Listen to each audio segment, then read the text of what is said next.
The lock clicked into place with a sharp finality. I stood in the hallway 5 days deep into this punishment, the cool hardwood pressing into my bare feet through the frosted glass of the kitchen door. I saw silhouettes, my mother plating food, my sister seated at the table, my father unfolding his napkin. The smell of roasted chicken floated through the gap beneath the door. It made my stomach cramp so hard I had to hold the wall for balance. No dinner for liars. My mother called her voice bright and practiced like it was some inside joke. My father didn't laugh. He just said, "This is good for you." It hadn't always been like this. 6 months ago, the punishments were smaller. No dessert if I talked back. No seconds if I forgot to say thank you. At first, I thought I could earn the food back. I apologized. I offered to do extra chores. But the rules kept changing, slippery as oil. The real shift came when I asked why Emma, my 13-year-old sister, got new shoes for school, while I was still wearing the ones with frayed seams and soles that flapped when I walked. My mother called it ungrateful. My father said I was creating problems. That night, I didn't get dinner. The next time, it was breakfast too. After that, it became normal expected. Now the kitchen door was locked with a deadbolt I wasn't allowed to touch. I had stopped asking. I'd stopped knocking. I just stood there, hand on my ribcage, counting heartbeats until the hallway stopped spinning behind the glass. Someone laughed. A fork scraped a plate. I turned away. Upstairs. I had a bottle of water and one granola bar left hidden under the mattress. It started with a slip. Mrs. Thompson asked me why I hadn't turned in my worksheet, and I told her the truth without thinking I've been dizzy. It's hard to focus. She looked at me longer than usual, her eyes narrowing like she saw something I hadn't meant to show. Then she asked if I'd eaten breakfast. I hesitated. "Not really," I said. "Not in a couple days." I didn't mean it as a cry for help. I was just answering a question. But by lunch, the counselor was pulling me into her office that same afternoon. The school called home. When I walked through the door that evening, my mother was waiting. She didn't scream. That would have been easier. Instead, she smiled, tight, deliberate, and said, "We feed our daughter perfectly well." Her voice was loud enough to be heard by whoever might be listening. Then she turned to me. Voice quieter, deadlier. "You want attention so badly you'll lie to strangers." No, I didn't lie. I said. She stepped forward. "You told them we don't feed you. I just said I was dizzy. I didn't mean stop talking." The next morning, the kitchen door was locked. Not just with the usual child-proof knob cover a full lock metal bolt. I wasn't even offered water with breakfast. I heard Emma chewing pancakes as I walked past the door. Later that day, I heard her on the phone with someone, maybe the school again. She's going through a phase. My mother said she lies for sympathy. We're handling it with appropriate discipline. Discipline. That word became a knife I carried in my stomach. Sharp, silent, invisible. My father never questioned it. He just nodded when she spoke. He nodded a lot. I stayed in my room the rest of the night, rereading biology notes I could barely focus on, trying to remember when the truth had stopped mattering. That night, I sat on the stairs, just outside view of the kitchen, but close enough to hear the clink of forks and the scrape of plates. The smells were unbearable. Garlic roasted vegetables, something buttery and warm. My stomach twisted, hollow and sharp. "Is Ellie eating with us?" Emma asked. "No." My father replied. "Since she can't appreciate family meals, she doesn't get to participate. But she'll eat when she learns respect." He added. Firm. A little hunger builds character. It wasn't the first time I'd heard him say that. It used to be about forgotten chores or missed curfews. Now it was about opinions, tone, even silence. I pressed my palm against the floor, grounding myself while my head swam. Upstairs, I'd hidden a granola bar under my mattress when I'd stolen from Lila's lunch when she wasn't looking. I told myself I'd replace it somehow, but that felt like a lie. Survival made liars of everyone. I ate half of it in the bathroom, careful not to leave crumbs, washing it down with cold tap water like it was something indulgent. The next day, I went to school lightheaded but steadier. During lunch, I sat next to Lila and kept my eyes on the table while she unwrapped her sandwich. "You're not eating?" she asked. "Not hungry," I said. The words already automatic. When I got home, the house was quiet. I went to my room and reached beneath the mattress for the rest of the granola bar. It was gone. Later, my mother knocked once, then walked in without waiting. She held the empty wrapper like evidence in a trial. "Hoarding food," she said. "That's a red flag. You're building disordered patterns. We're doing this for your own good." I wanted to scream, but my throat burned instead. I wanted to ask how someone could create the very thing they claimed to prevent. But I knew better. I kept quiet eyes fixed on the floor. That night, the pantry was locked too. Even the fruit bowl disappeared from the counter. I cinched my skirt tighter that morning, but it still slipped down over my hips. The waistband had nothing left to grip. My mirror showed someone unfamiliar, hollow cheeks, dark circles, arms like sticks. I layered a cardigan over my uniform and hoped no one would notice. At school, I moved slowly, careful not to waste energy. I skipped PE by saying I had cramps. I did have cramps, but they weren't the kind anyone could fix with a heating pad. During lunch, Lila offered me half her banana. I shook my head. "I'm good," I said. She frowned but didn't push. She was used to me saying that now. By sixth period, my head was pounding. Biology. Mr. Johnson was talking about survival mechanisms in extreme conditions. He wrote something on the board's starvation response, then turned and said, "When the body is deprived of calories for extended periods, it starts by consuming fat reserves." He kept going. Then muscle. And in the most severe cases, even organ tissue begins to break down. I gripped the side of my desk, trying to keep my balance. The letters in my notebook swam. My vision pulsed at the edges. I could hear him still talking about adaptability, about the body's will to survive. But it felt distant, like I was underwater. I blinked once, twice, trying to clear the blur. My pen slipped from my hand, and then I was falling. Chairs scraped. Voices rose. My face hit something hard. Cold linoleum. For a moment, I was aware of arms catching me too late. The sound of my name being shouted. Then everything went quiet. I woke to fluorescent lights and the sharp scent of antiseptic. My head throbbed. A blood pressure cuff tightened around my arm. And I saw Mrs. Lee, the school nurse, leaning over me. "Ellie," she said, voice gentle but urgent. "Can you hear me?" I nodded slightly. "When did you last eat something I tried to remember the granola bar 2 days ago? Or was it 3? I opened my mouth, but no sound came. She helped me sit up slowly, her hand warm against my back. "We're going to get you checked out. You're safe." "Okay." I didn't know what that meant. She pointed to the scale in the corner. "Let's see where we're at." I stood unsteady. The numbers blinked. 84. The numbers flashed once more. 84. And then settled. I stared at them like they belonged to someone else. Mrs. Lee didn't say anything at first. She just pressed her lips together, her eyes moving from the scale to my arms, then back again. Her expression changed like something inside her had snapped from concern into certainty. "Have you lost weight recently?" she asked. I shrugged. "I think so." "A little?" She pointed at the chart from last week's check-in. "You weighed 89 last Tuesday." I felt my legs go weak. I gripped the edge of the nurse's cot for balance. "I'm fine," I whispered. "You're not fine, Ellie," she said, already reaching for the phone on her desk. "You're down 5 pounds in 7 days. That's not just a growth spurt. That's medical danger." "Please don't," I said, voice cracking.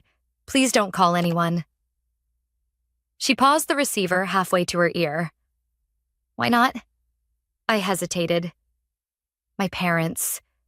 They'll be mad. They'll think I'm making it a big deal."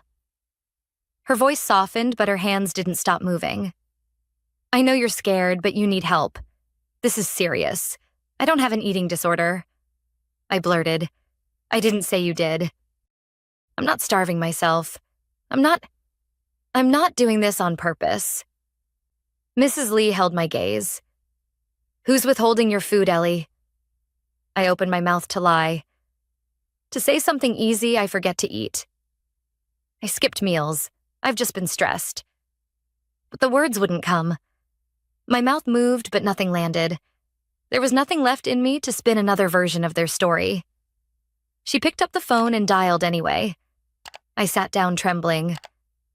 While she spoke to the dispatcher, I caught fragments: severe weight loss, unresponsive, and class risk of malnutrition. When she hung up, she knelt in front of me. An ambulance is on the way. They'll take you to get checked out. You're safe now. Okay, safe. The word felt foreign, dangerous even. They'll be angry, I said again. She didn't argue. She just laid a hand on my knee and said, "Sometimes the truth makes people angry. That doesn't make it wrong." The sirens came quicker than I expected. I heard them through the window before I saw the flashing lights. As the paramedics entered the room, I pulled my sleeves down over my wrists and lowered my eyes. I didn't speak when they asked questions. I just let them do what they needed to do: blood pressure, oxygen vitals. I lay back as they strapped me onto the stretcher. As they wheeled me through the hallway, I saw faces in the classroom windows, curious, shocked, whispering. Some of them knew me, most didn't. But it didn't matter.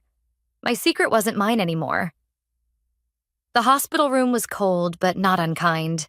The sheets were stiff, the lights too bright, and everything smelled like plastic and lemon cleaner. Still, it felt safer than home. Dr. Patel introduced herself softly. Her hands were steady, her eyes calm. She didn't start with hard questions, just a few about how I was feeling, if I had any nausea, if the IV was bothering me. I answered in short phrases, nods, anything that would get her to move on. She didn't. Instead, she pulled a chair beside my bed and said, "Ellie, I want to ask you something that might be difficult. You don't have to answer if you're not ready." I nodded again. "Are you choosing not to eat? Or is someone preventing you from accessing food?" My throat tightened. I looked away, pretending to study the monitor's soft beeping. "I'm not anorexic," I mumbled. "I didn't say you were. I just forget sometimes." Every day she asked gently. Silence stretched between us. My fingers curled into the hospital blanket. Dr. Patel leaned in. "Ellie, who's restricting your food?" The air in the room thickened. I could feel it sitting on my chest. I swallowed hard. "They locked the kitchen," I whispered. She didn't flinch. She didn't ask why. She just nodded slowly, as if the answer had only confirmed what she already knew. "Your parents." I nodded. "And how long has this been happening?" I hesitated. "A few months. It started small. Less dessert, no seconds. But then they said I needed to learn gratitude. They said hunger builds character. Dad says I'll eat when I learn respect."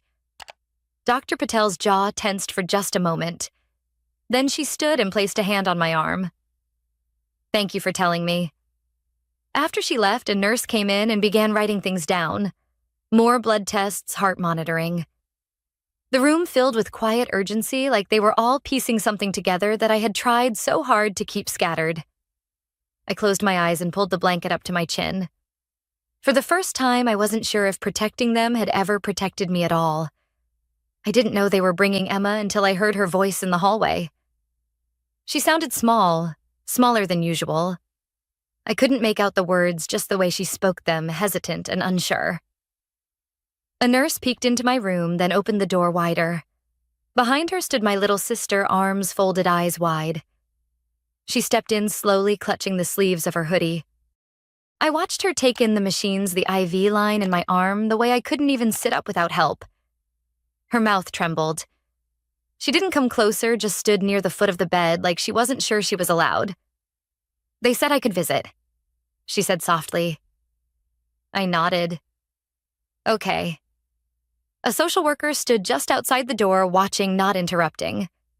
Emma didn't speak for a long time. She looked around the room at the beeping machines, at the blood pressure cuff still wrapped around my arm. Then finally she said, I didn't know it was this bad. I couldn't answer. She looked at the nurse, then back at me. Are you in trouble? No, I said. Not anymore. Her eyes welled up. She glanced toward the door, then stepped closer, voice barely audible. Sometimes Mom makes me eat in front of you. She says it's to teach you a lesson. My chest ached, but not from hunger. I hear you crying at night, she said. I try not to, but I do. Behind her. The social worker's face changed. She stepped into the room with a notepad. I wanted to give you something, Emma added, reaching into her hoodie pocket a granola bar. She placed it on the bedside table like it was something sacred. The social worker asked Emma to sit and gently began asking questions. Emma answered them all. And just like that, the story I had carried alone cracked open. The nutritionist came in that afternoon, clipboard in hand. Serious but kind. She didn't ask me anything at first. She just explained what she'd reviewed my labs, my weight history, the notes from the ER team. I want to be very clear. She said this isn't anorexia. This isn't self-restriction. What we're seeing here is consistent with involuntary starvation. The words landed like a stone in my chest. She walked me through the data.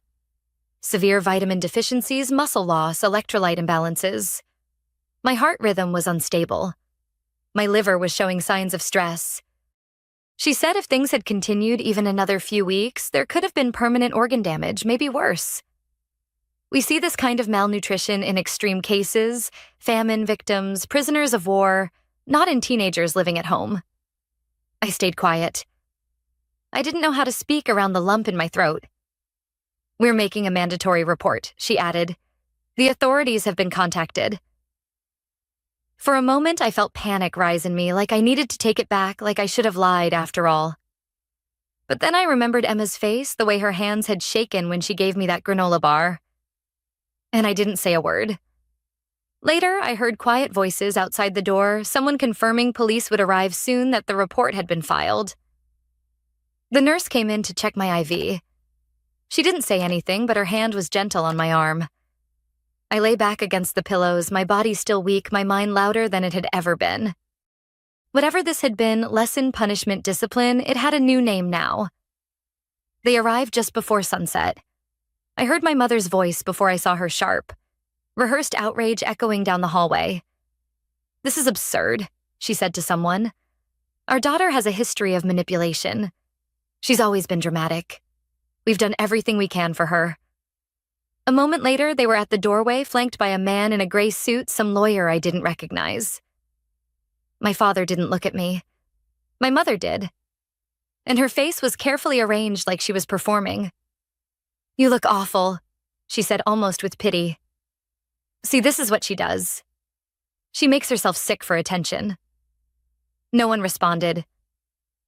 Dr. Patel stood beside the bed, calm and unmoved. The social worker stepped forward. A police officer entered the room without fanfare, holding a clipboard. We've reviewed the evidence, he said flatly. Your daughter's medical records show severe malnutrition. There are documented signs of intentional deprivation. A food restriction chart was found in the home. Your other child has confirmed the kitchen was locked. My mother turned toward the lawyer, sputtering. My father finally looked at me. Just once, his jaw tight. You don't know what you're doing, he muttered. I know exactly what I'm doing, Dr. Patel replied, her voice like steel. The officer moved forward. Mr. and Mrs. Carter, you're under arrest for child endangerment, neglect, and abuse. My mother protested as they placed handcuffs around her wrists. We gave her everything we were trying to fix her. The officer didn't flinch. You nearly killed her. They walked out without another word. The door closed behind them, and the silence that followed was heavier than anything I'd carried before. But for the first time, I wasn't carrying it alone. The pantry in my aunt's house doesn't even have a door just open. Shelves lined with cereal boxes, dried fruit, canned soup. There's always a bowl of bananas on the counter, always cheese in the fridge. No one keeps count. No one locks anything. I still flinch sometimes when the microwave beeps. I still ask before taking seconds, even though I don't need to. My aunt never comments. She just passes me the bread and reminds me there's more in the toaster. Emma and I cook dinner together now. Nothing fancy pasta. Scrambled eggs, grilled cheese, but it feels like a ritual. Her hands are more confident than mine in the kitchen. She grates too much cheese and dares me to say something about it. Once while slicing apples, she looked up and said, "Remember when Mom said hunger builds character?" I nodded. She said it a lot. She was wrong, Emma said, tossing a slice into her mouth, surviving her built character. The hunger just built trauma. We didn't laugh, but we smiled a little. It felt like something closing. My therapist says healing isn't a straight line. Some nights I still dream of locked doors and empty plates. Some mornings I forget I'm allowed to eat without permission. But each meal, each bite feels a little less like defiance and a little more like peace. And every time I walk past the open pantry, I remember that I don't have to earn it anymore. Ellie learns that her worth isn't tied to her parents' approval or their harsh punishments. Through the trauma of starvation, she discovers the courage to speak her truth despite fear of consequences.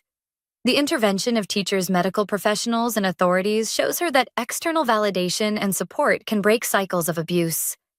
Living with her Aunt Ellie begins to heal, realizing that survival built her resilience, not the hunger itself. Each meal becomes a step toward reclaiming her autonomy, teaching her that she deserves care and nourishment without needing to earn it, a lesson that reshapes her sense of self. The call came at 11:47 a.m. on a Tuesday while I was reviewing quarterly reports in my corner office on the 32nd floor of the Meridian Tower. Through the floor-to-ceiling windows, I could see the ocean in the distance, the same ocean that lapped against the shore of the beach house my family had been fighting over for the past 6 months. "Rebecca, we've made a decision," my mother announced without preamble, her voice carrying that particular tone she used when she thought she was being magnanimous.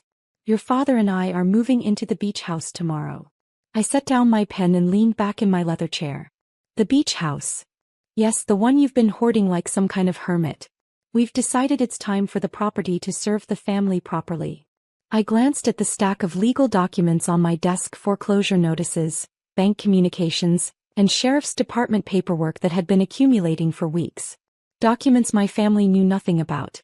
"Mom, I'm not sure that's the best idea right now." "Rebecca, we're not asking for your permission. We're informing you of our decision.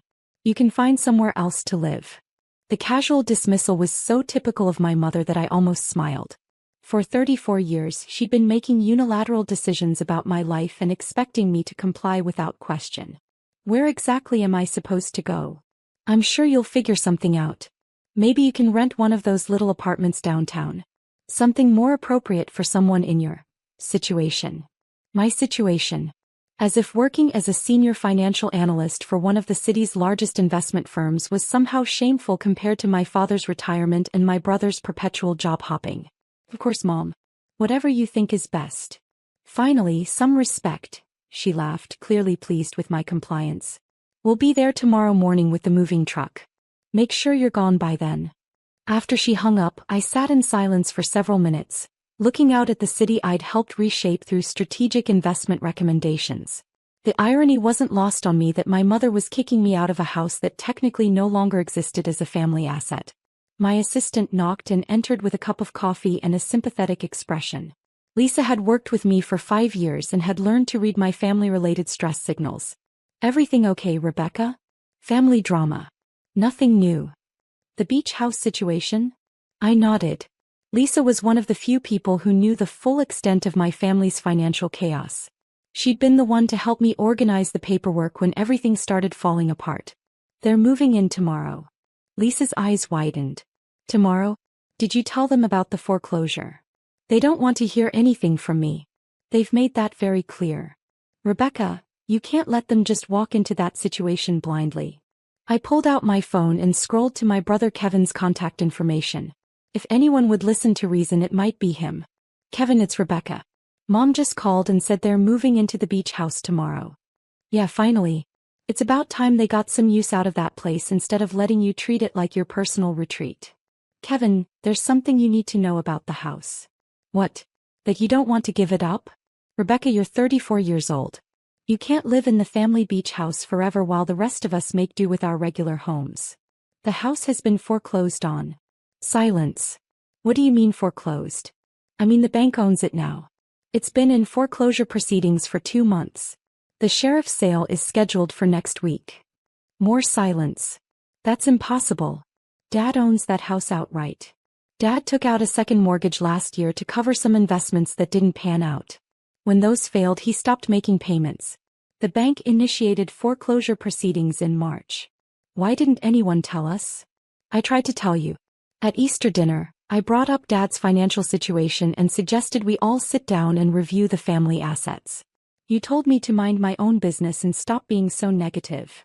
I could hear Kevin processing this information. Rebecca, how do you know all this? Because I've been trying to help. I've been working with Dad's attorney and the bank to explore options. What kind of options?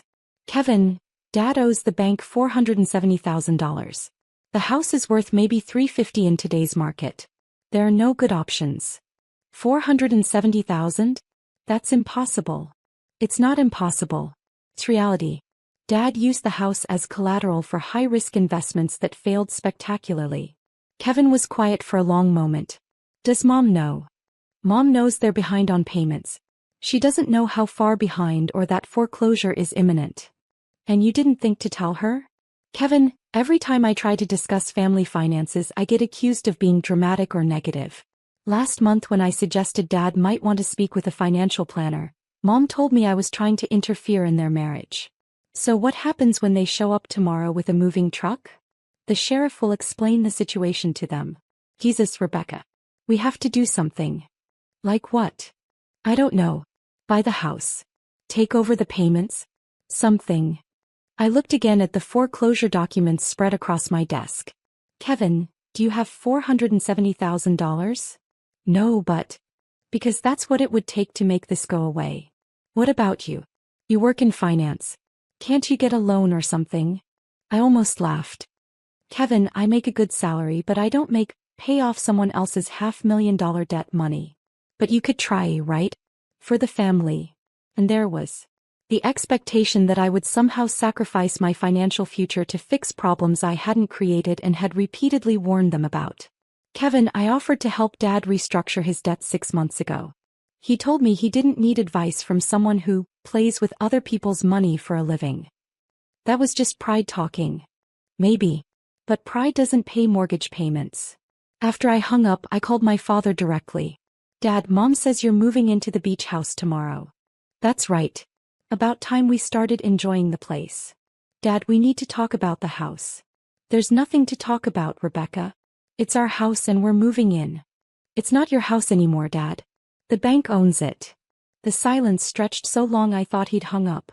Rebecca, I don't know what you think you know, but... Dad, I know everything.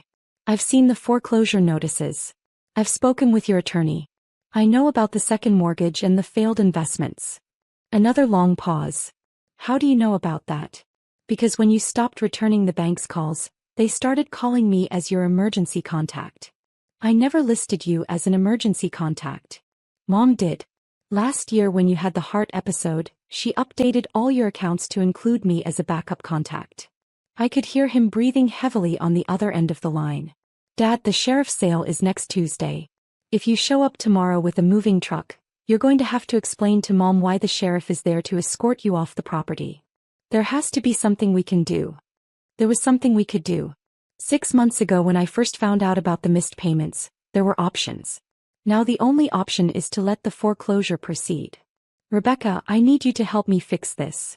The desperation in his voice broke my heart. But it also crystallized something I'd been struggling with for months. Dad, I offered to help. Multiple times. You told me to stay out of your business. I was wrong. Yes, you were. But being wrong doesn't change the timeline. The foreclosure process has gone too far to stop now. What if we could come up with the money? What if we could pay off the debt? We. The family. All of us together. Dad, Kevin doesn't have that kind of money. Mom doesn't have that kind of money. And I'm not going to destroy my financial future to fix a problem you created and refuse to let me help you solve when it was still manageable. So you're just going to let us lose the house? Dad, you already lost the house. I'm just not going to pretend otherwise anymore. That evening, I worked late at the office, partially because I had legitimate work to finish, but mostly because I didn't want to be home when my family realized the full scope of their situation. At 9:23 p.m., my phone started ringing. Kevin first, then Mom, then Dad, then Kevin again. I let them all go to voicemail. The next morning, I was in my office by 7 a.m., reviewing the European market reports when Lisa knocked and entered with coffee and a grim expression. Rebecca, there are several voicemails from your family. They sound upset. I imagine they are. Do you want me to call them back? No. They'll figure it out. At 10:15 a.m., Kevin called my office line directly. Rebecca, we need to talk. I'm listening. The sheriff showed up at the beach house this morning. I figured he would. Mom is hysterical. Dad is talking about calling a lawyer. They want to know why you didn't stop this from happening. Kevin, I told you yesterday exactly what was happening and when it was going to happen.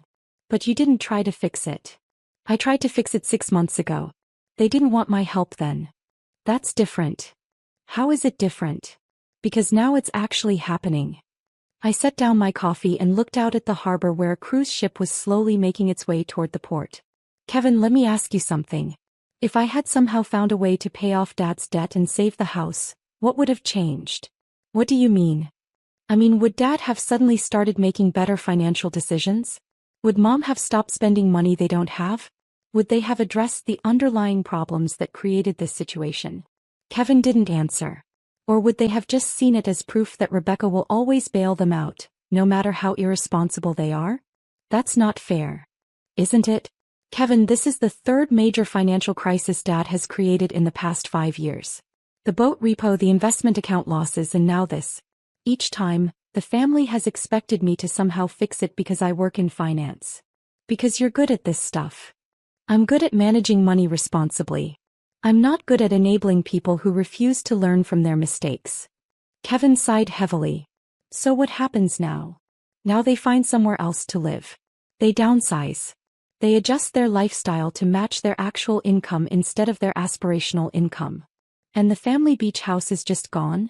Kevin, the family beach house was gone the moment Dad decided to gamble with it. I didn't take it away from them. They lost it themselves. That afternoon, my mother called my direct line.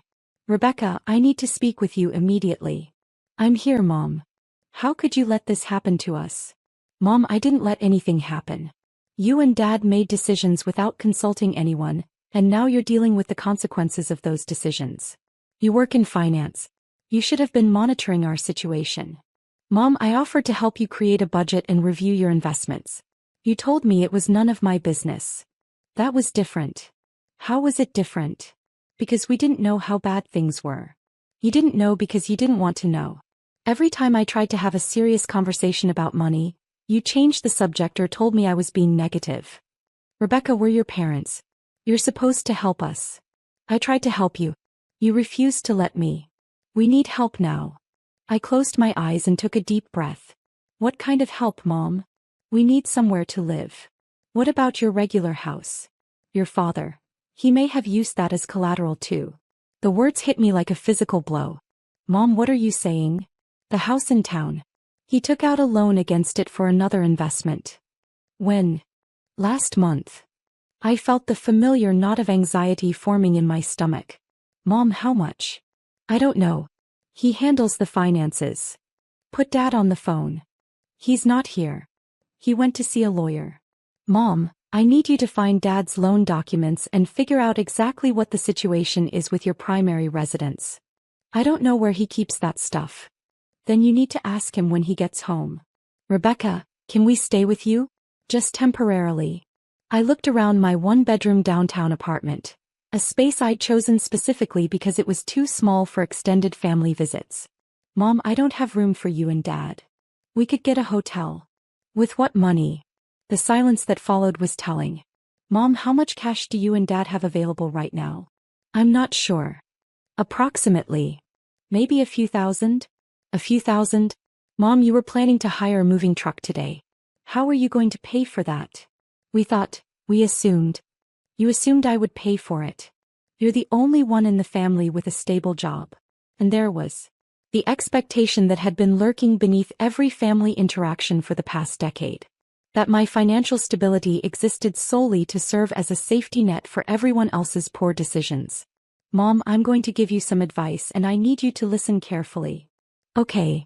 You and Dad need to sit down tonight and make a complete list of all your assets and all your debts.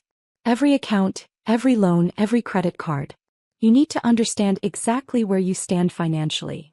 That sounds complicated. It's not complicated. It's just honest. And once you have that information, you need to make decisions based on reality instead of wishful thinking. What kind of decisions? Like whether you can afford to keep living in the townhouse. Whether you need to sell your cars. Whether Dad needs to find some kind of part-time work. Rebecca, your father is 67 years old. Mom, 67-year-old people work every day. If Dad has debts he can't pay, he needs to find ways to pay them. You could help us. I could. But I'm not going to. The words came out more firmly than I'd intended, but once they were out I realized they were exactly what I meant to say. What do you mean you're not going to? I mean I'm not going to enable this pattern anymore. I'm not going to bail you out so you can avoid dealing with the consequences of your choices. Rebecca, we're family. You're right. We are family. And as your family member, I've been trying to help you avoid this situation for months. You didn't want my help then. Now that you want it, it's too late. So you're just going to abandon us? Mom, I'm not abandoning you. I'm refusing to rescue you from a situation you created and can fix yourselves. How are we supposed to fix this? The same way millions of people fix financial problems every day. You make hard choices, you downsize your lifestyle, you work with your creditors, and you learn to live within your means. But the beach house is gone.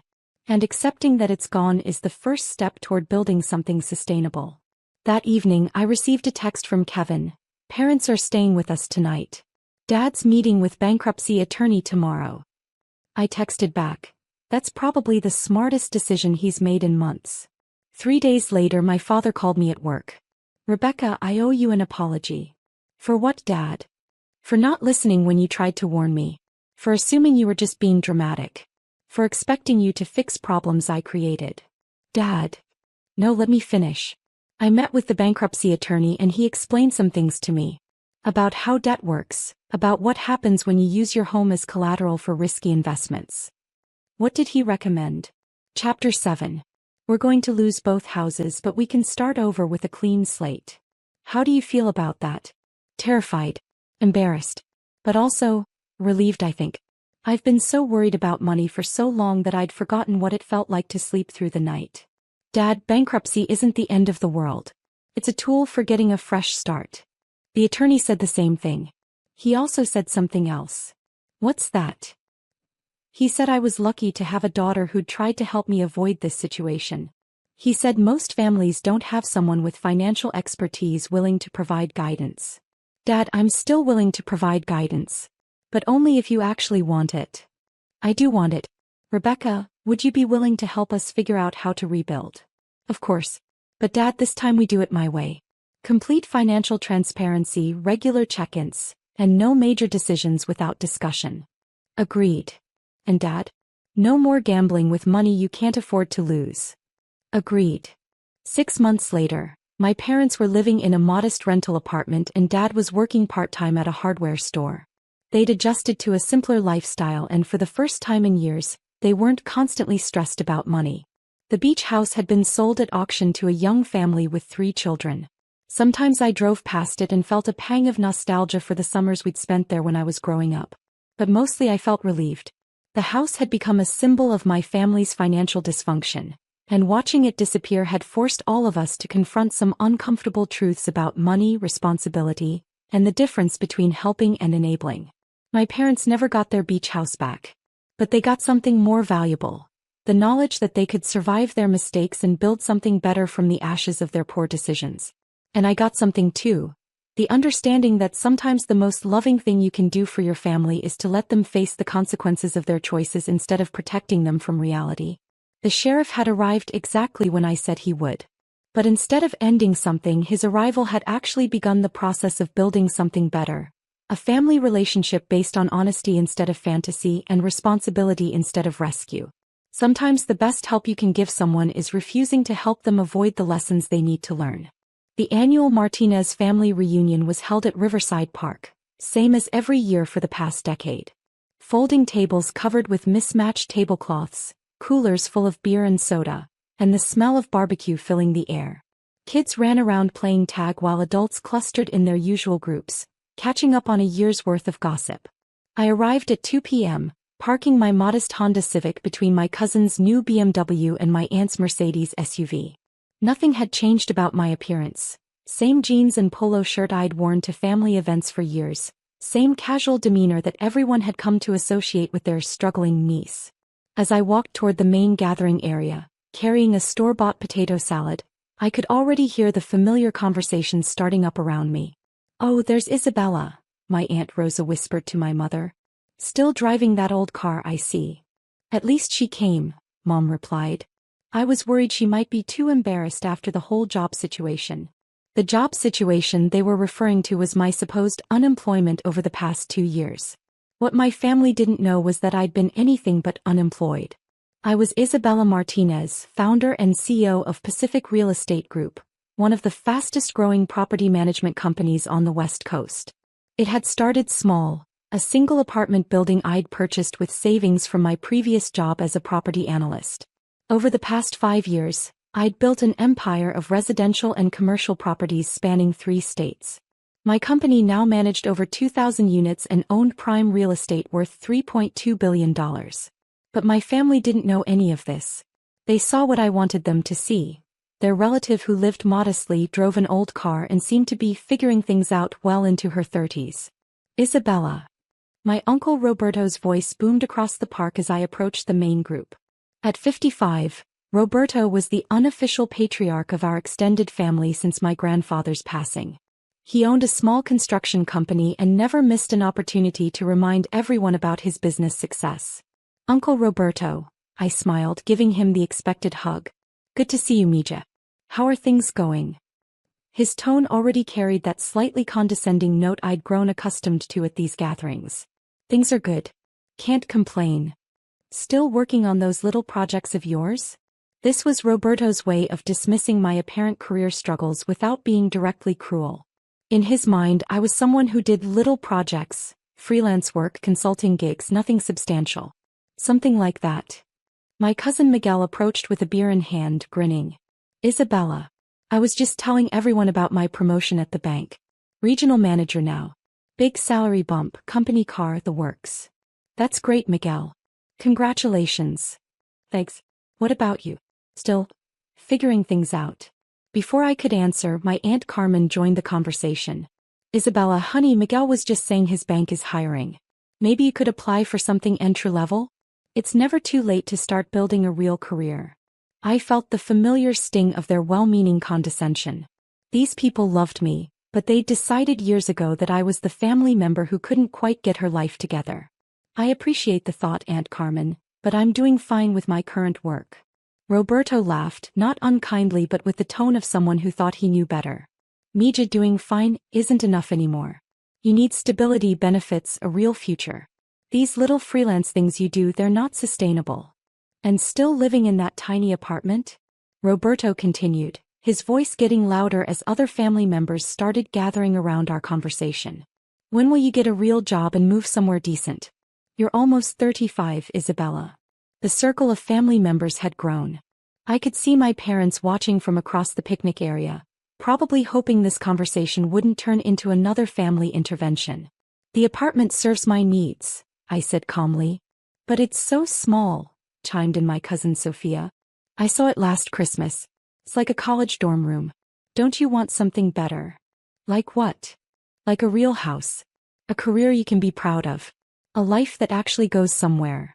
Roberto was getting more animated now, playing to his audience.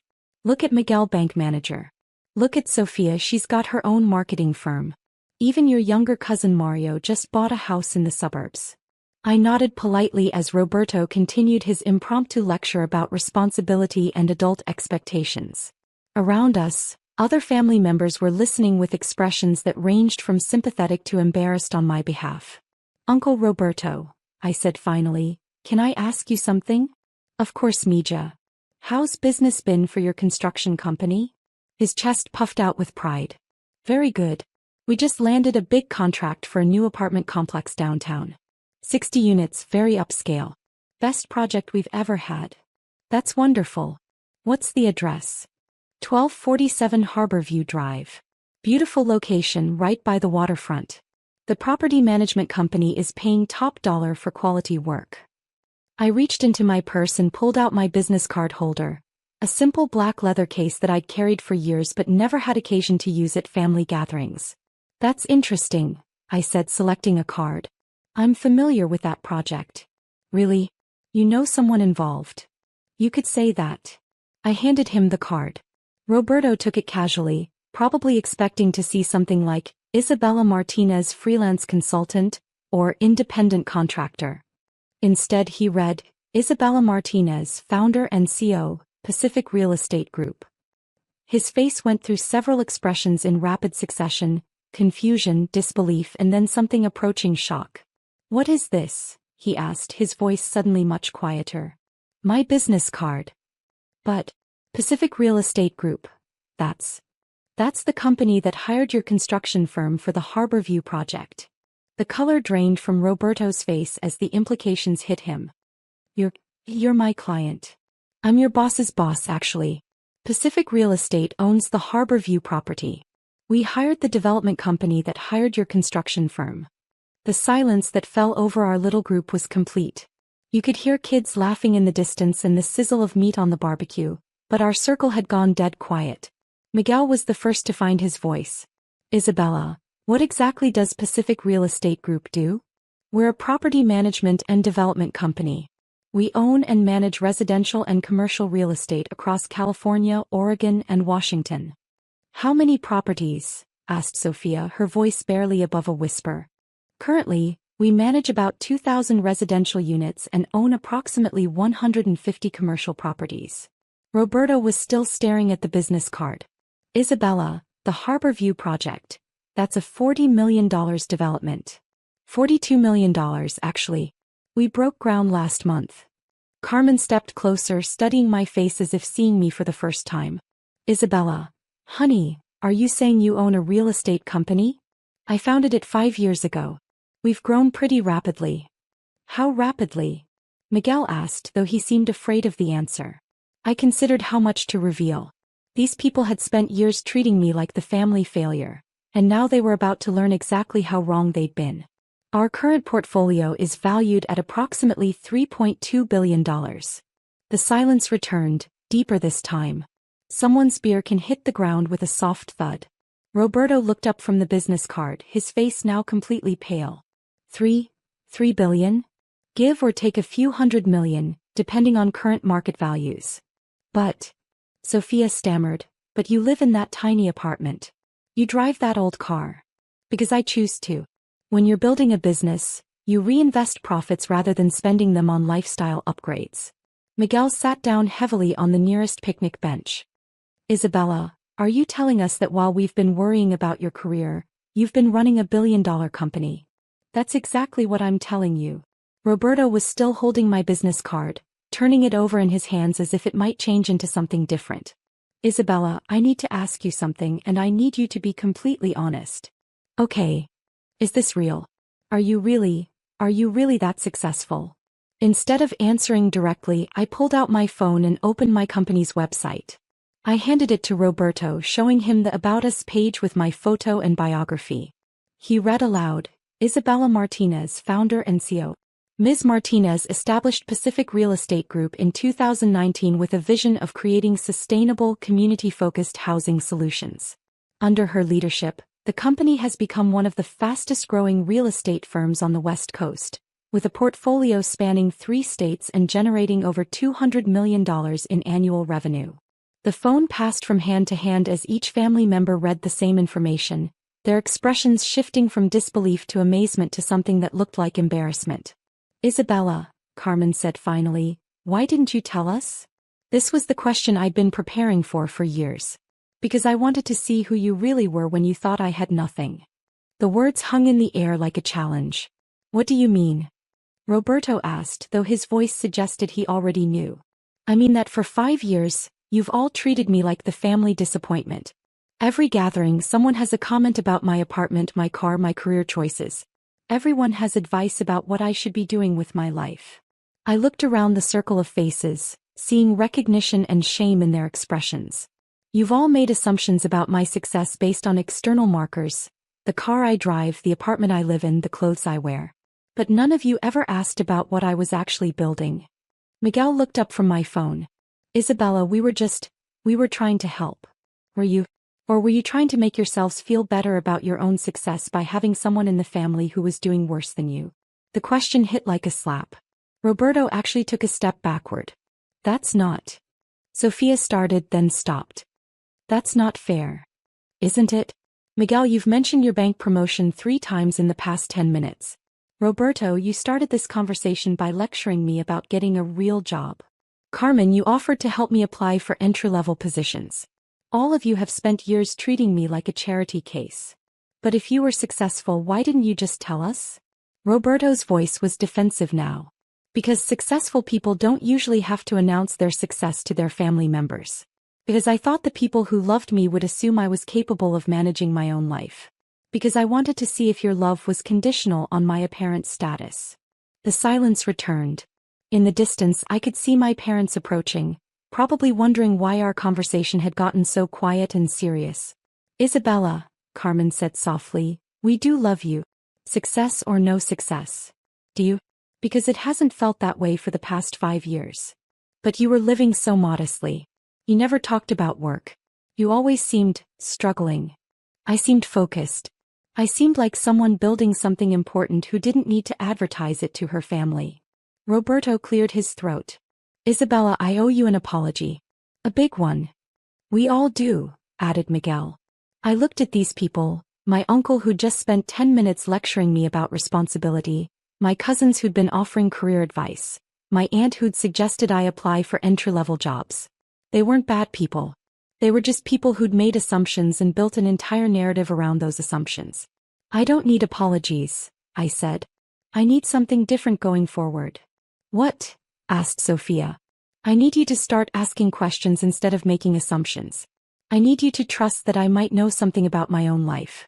I need you to treat me like an equal member of this family instead of a project that needs fixing.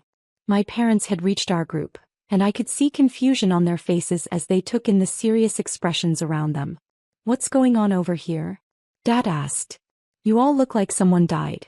Roberto held up my business card. Carlos, did you know your daughter owns a billion-dollar real estate company? My parents looked at the card, then at me, then back at the card. Isabella. Mom's voice was uncertain. Is this true? It's true, Mom. But we thought. Dad started, then stopped. You thought I was struggling. You thought I needed help.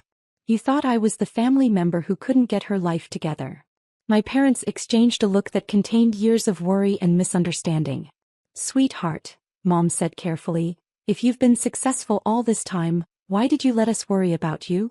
Because I wanted to know if you believed in me or if you just believed in my apparent success. Dad looked around the group, taking in everyone's shell-shocked expressions.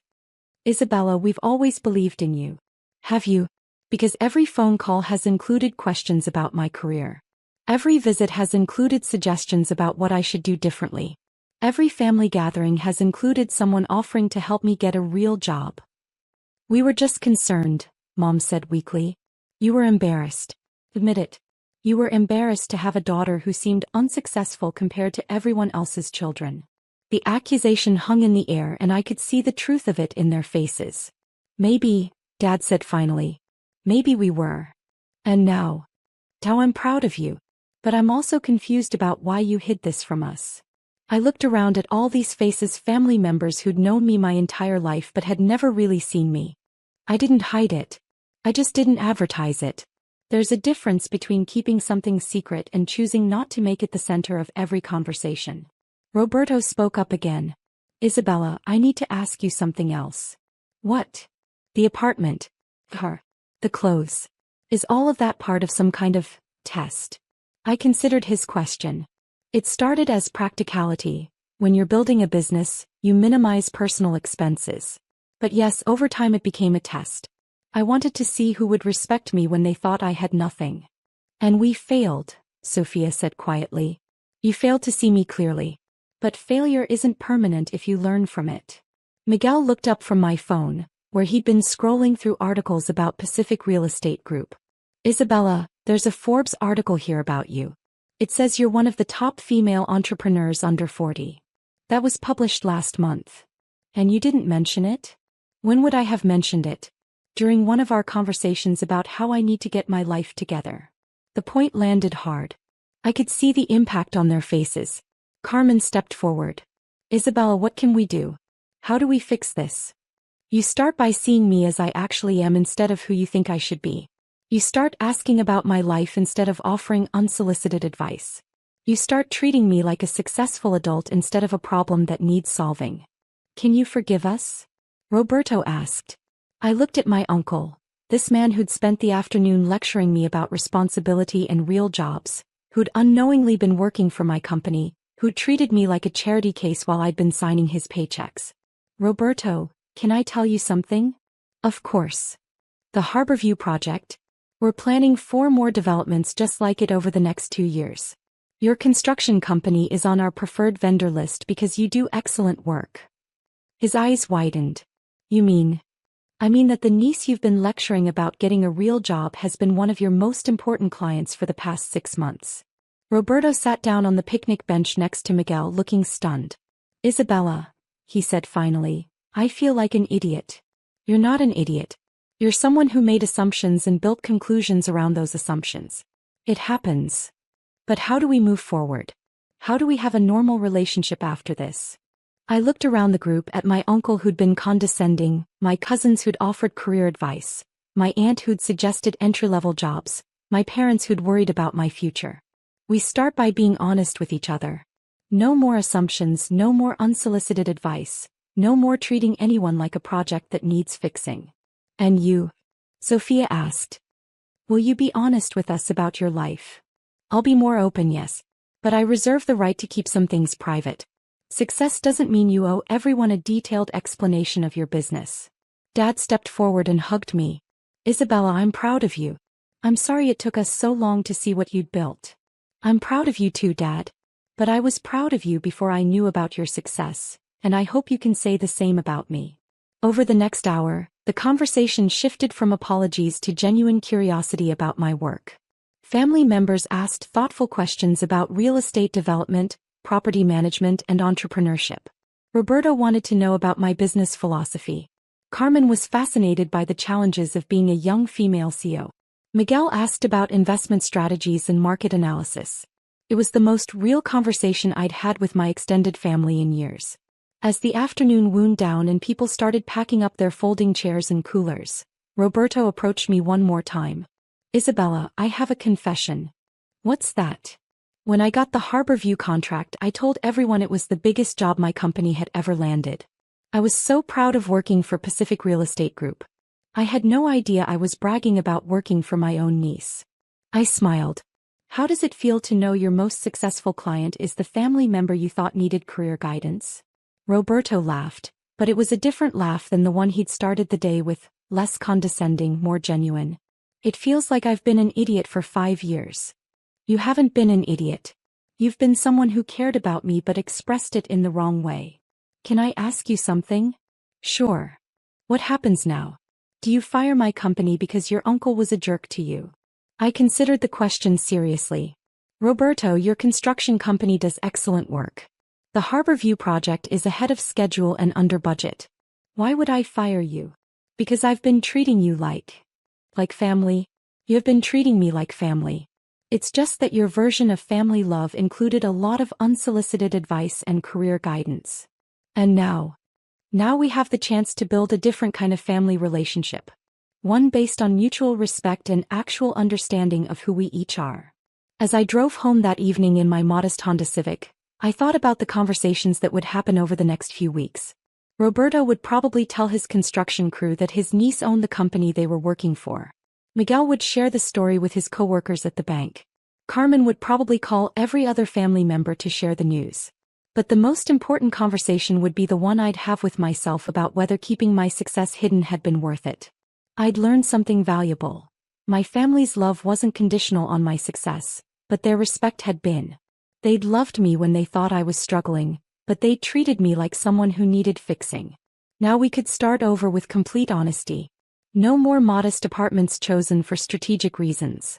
No more old cars driven to maintain a cover story. No more hiding my achievements to test other people's assumptions. My phone buzzed with a text from Roberto. Isabella, thank you for trusting me with your business. I promise we'll do our best work on every project. I texted back, I know you will. That's why I hired you. The next morning I started looking at new apartments. Ones that reflected my actual financial situation rather than the image I'd been maintaining. It was time to live authentically instead of strategically. But I kept the Honda Civic. Some things weren't about strategy or image. Some things were just about remembering where you came from and staying connected to the person you'd been before success changed everything. Besides, there's something satisfying about pulling up to a $40 million construction site in a 10-year-old car and having everyone treat you with respect because they know who you really are, not what you appear to be. Sometimes the best revenge isn't proving people wrong. Sometimes it's letting them discover they were wrong about you all along.